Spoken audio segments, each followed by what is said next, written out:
السلام عليكم.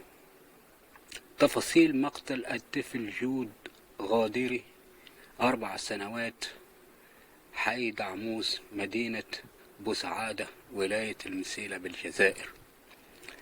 بعد اختفاء الطفل جود غادري يوم الجمعة الماضي، تم العثور على الطفل مقتول في منزل جاره الذي هو قريب من منزلهم بعد اختفاء الطفل، وتم العثور على الطفل جثة مقيد اليدين والقدمين، وذلك يوم السبت 22 من هذا الشهر بعد 24 ساعة من اختفائه.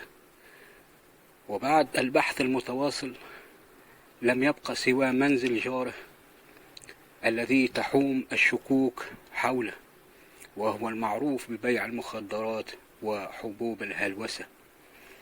ثم تم مداهمة المنزل الذي تبين أن القاتل كان ينوي تقطيع الجثة ووضعها في قطع من الجبس لإخفاء الجريمة، ولكن الحمد لله تم القبض على القاتل.